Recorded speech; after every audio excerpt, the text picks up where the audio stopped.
Okay. So sir water అంటే చాలా మందికి భయం ఉంటుంది, లైక్ హైడ్రోఫోబియా అంటారు కదా. సో ఒక గుడ్ థింగ్ ఏంటంటే నాకు తెలిసి మీ సెట్లో ఉన్న మీ కాస్ట్ ఎవరికి కూడా భయం లేదనుకుంటా, రైట్? వాటర్ భయం ఉందా? చాలా మందికి ఉంది. But luckily we shot in a controlled environment. అంటే మేము క్రియేట్ చేసుకున్న సముద్రం కాబట్టి అందరికి మెంటల్గా ప్రిపేర్ చేసాం.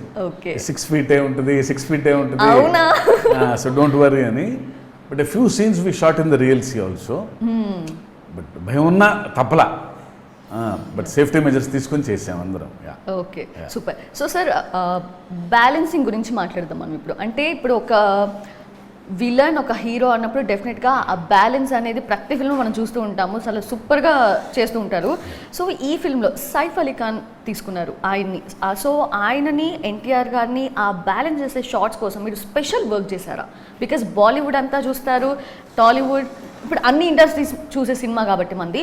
సో ఆ బ్యాలెన్స్ అనేది ఎక్కడ మిస్ కాకూడదు. సో ఇన్ దట్ వే అంటే అది స్క్రిప్ట్ స్టేజ్లోనే ఉంటుంది. Because he should be a part of the story. So తనకేం కావాలి, అది ప్రొటాగనిస్ట్కి ఏం కావాలి, ఎంటాగనిస్ట్కి ఏం కావాలి అనేది స్క్రిప్ట్లోనే ఉంటుంది కాబట్టి సో ఎవరు తగ్గరు obviously. So finally the good will win obviously in the film. Yeah, but వాళ్ళిద్దరి మధ్య ఫైట్, వాళ్ళ ఎమోషన్ జర్నీ అది ఎంతవరకు చూపించగలిగాము, ఎంత హై ఇచ్చాము అనేది తప్ప, అంతే తప్ప సైఫ్ అలీ ఖాన్ ఎక్కువ చూపించాలి, ఎన్టీఆర్ ఎక్కువ చూపించాలని ఉండదు. We deal with the characters. For example Devara and Bhaira ఇద్దరు తగ్గకుండా అతనికేం కావాలి ఇతనికేం కావాలి సినిమాలు, వాళ్ళ గోల్స్ ఏంటనే దాని మీద డ్రైవ్ వెళ్తుంది తప్ప, అంతేగాని సేఫ్ ఒక సీన్ పెట్టాలి అతను తీసుకొచ్చాం కాబట్టి వాళ్ళ సైడ్ నుంచి కూడా మీకు ఇబ్బంది ఏమి ఉండకపోవచ్చు. No way. అంటే because after being in the industry for so long వాళ్ళకి స్క్రిప్ట్ సెన్స్ తెలుసు, ఎన్నో కథలు విని ఉంటారు. సో కథకి ఏది రిక్వైర్మెంట్ ఉందో అదే ఉంటుందని వాళ్ళకి తెలుసు. అంతే తప్ప వాళ్ళ విమ్స్ అండ్ ఫ్యాన్సీస్ కోసం అని ఎవరు సినిమా చేయరు.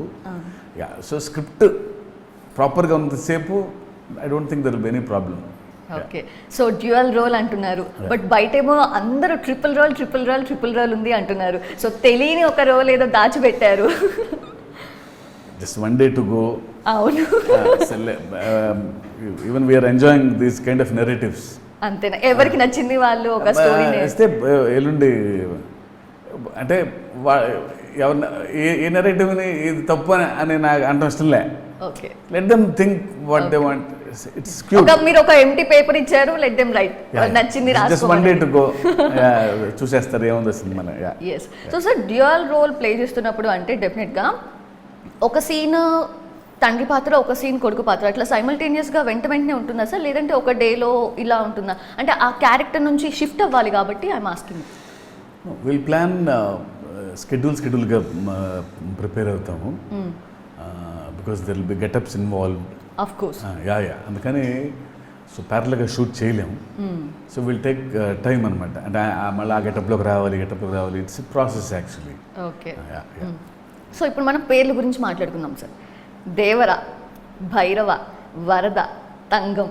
సో అంటే తంగం అంటే నేను సర్చ్ చేశాను, యూనిక్ ఉంది నేమ్ ఏంటని. బంగారం, ఒక అరుదైన వస్తువు గురించి చెప్పాలన్నప్పుడు యూజ్ చేస్తారని చెప్పి. సో అంటే ఈ ఫిల్మ్లో దేవరాలో తంగం రోల్ డెఫినెట్గా ఒక అరుదైన రోల్ అనిపిస్తుంది with that name only.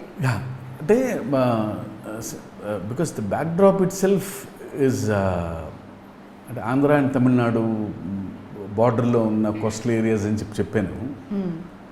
Very remote area, different world అది కోస్టల్ ఏరియాస్లో. ఓకే. సో నేమ్స్ అది ఒక డిఫరెంట్ క్లాన్. వాళ్ళ name should be sounding powerful and it should be meaningful. So ఎక్కడో ఫస్ట్ దేవర అనుకున్నాం. It sounded very positive to me, చాలా striking అనిపించింది ఆ పేరు. Bhaira is Saif and Vara, yeah, Thangam.